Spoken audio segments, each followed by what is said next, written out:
Hey, good morning, everybody. We're keeping it real estate here with Gavin, and say good morning, Nici. Oh, good morning, Miss Gavin. How are you today? I am doing wonderful. I'm so excited because today we're going to be talking about the seller viewpoint as opposed to the buyer, which we had previously kind of talked about. And I'm kind of anxious to hear from the other side, Yes. how things are comparable and or not. That's right. And so, in previous episode, we've outlined the generic process, but we know numbers steps 1 through 8, we could break it down letters A through Z underneath each of those. So we're going to go back and kind of break it down and keep it real, and break down the first couple steps of the process from the seller perspective with real estate.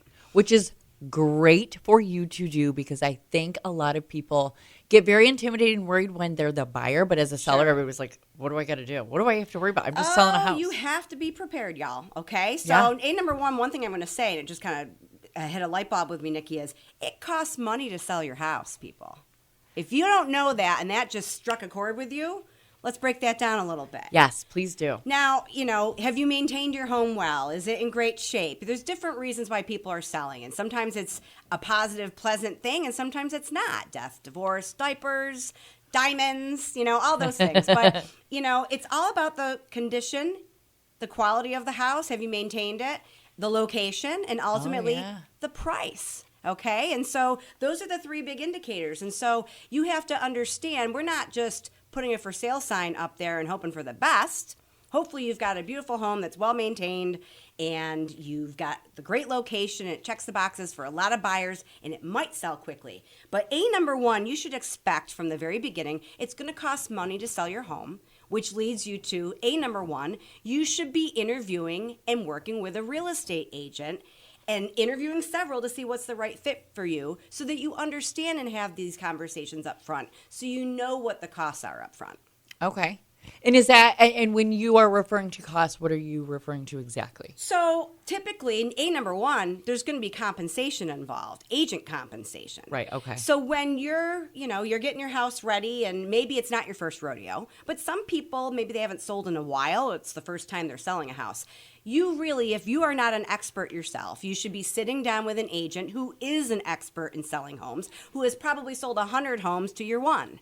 Yeah. And they understand what's going on in the current market.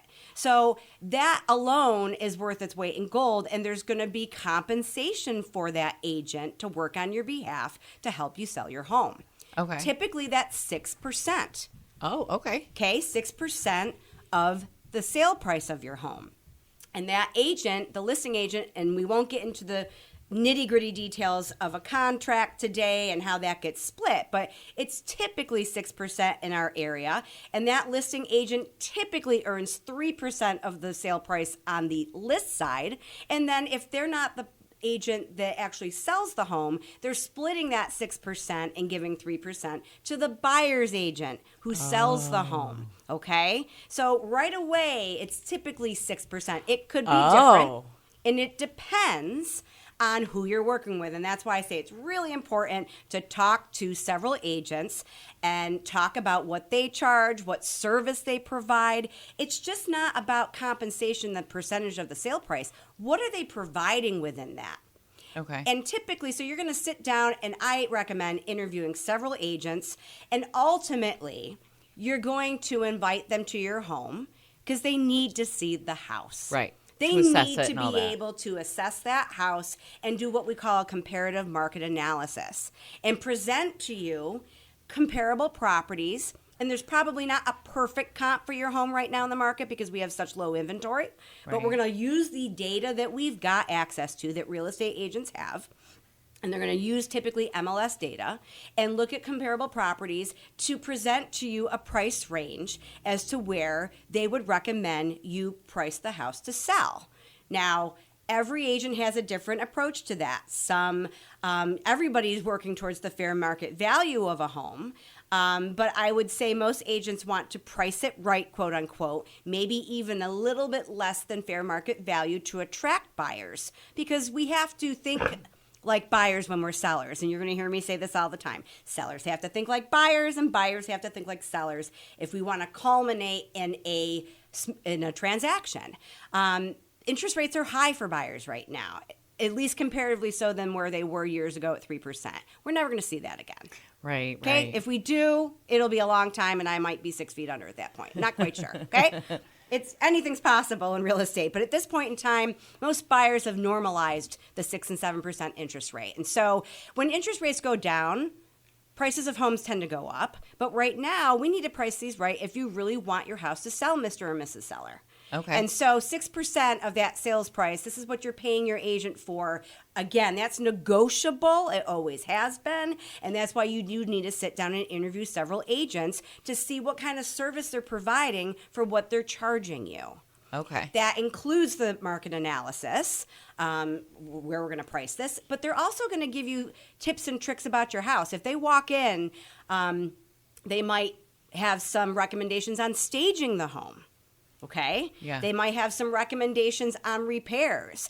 They're going to interview, tell me about the home. How long have you been here? Did you build it yourself? What's the age? What are the improvements you've made over time? You've done nothing. We need to learn about you to see if it's going to be a good working relationship, agent to seller. But we need to know anything and everything about that house because that's what's going to tie into our analysis of it. And that's how we ultimately arrive at a list price.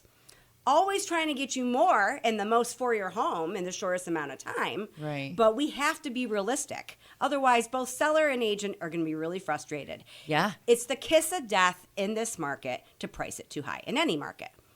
Because time is money, sellers. All the while that you have that house on the market, you're paying taxes, utilities, insurance, you're maintaining the property.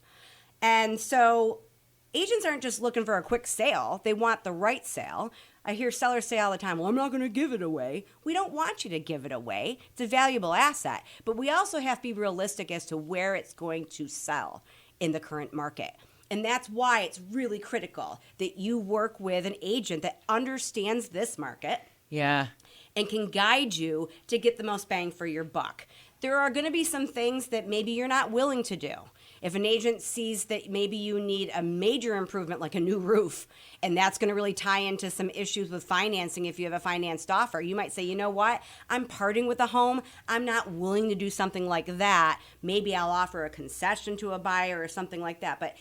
And we won't get into the weeds on that today, but you are really leaning on a real estate professional to guide you through the sale of this home. Nobody knows the home better than the seller, but the next person who should know it just as well as the seller is the agent. Okay, so I want to stop you for one quick second because you had mentioned, interview your agents. Yes. Does the interview process for a seller, I guess, to interview an agent include bringing them to the home to get the different Oftentimes opinions? It does. Okay. Yeah, good question, Nici.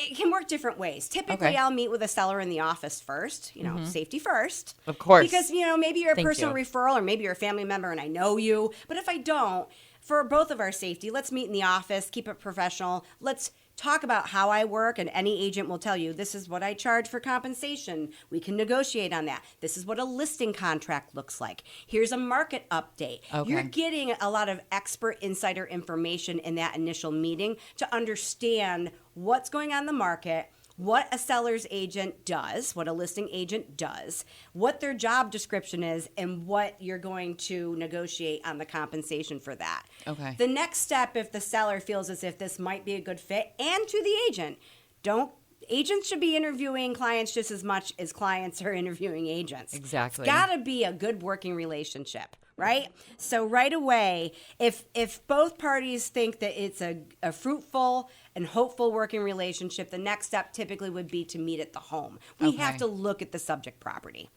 Now, it could be that the agent does its homework, should do its homework, before they arrive at the property based on tax records, available comps, and all that sort of thing. But until we really see a property in its current condition, we won't really able to get a number to you. Sellers want a number right away. Yeah, 100%. They want the number now. 100%. And I'm telling you, I'm not giving it to you because I can't smell houses from photos and I can't hear houses from photos. And until I'm in that experience of that house, I don't really know about the condition. Yeah. What if it's an absolutely stunning home on paper and I walk in and it reeks of dog? Okay. Okay? Fair. Now, yeah. I have a dog. I love my dog. And so maybe I'm dog scent blind in my own home. But that's why you have a neutral party who's your agent who reports to you, this is what the buyer experience is going to be. That's true. Yeah, you're right. So I'm new to the home. I'm looking at it for fresh eyes for the first time. I see right away that the landscaping's a mess and this is all weeds and it's not going to be a good first impression. Or I see that it's a beautifully maintained home, maintained but not updated. So it's immaculate, but you've got pink tile and a pink sink from 1956. Exactly. And most people are going to want to come in and immediately their first thought is, I have to pay to update that. We need to change that. Or you're telling me, you know what, this is a different type of sale. It's in an estate. The estate doesn't have the money to respond to repairs or cosmetic requests as a result of a home inspection or appraisal. So if we are selling it as is, and there's a way to work that, again, your agent's going to give you points and tips and tricks on how to position the house in its best light in what the seller's able and willing to do. Okay. It's rare in this market because it's a property by property market in my opinion right now. But with interest rates where they are, sellers, you have to bring your A game. And that house should be immaculate. It should present as well maintained. And that's what buyers are going to want to see. If you give them the thread to start pulling that sweater apart, Okay. that there's a leaky faucet, and now I see mold, and now all of a sudden there's green carpet that's got a wet spot on it, and the door handle fell off when I walked in the door. What's that first impression? That's why buyers have to think like sellers and sellers have to think like buyers, because you might be living with that and you say, well, that's good for me. It's how I live in the house.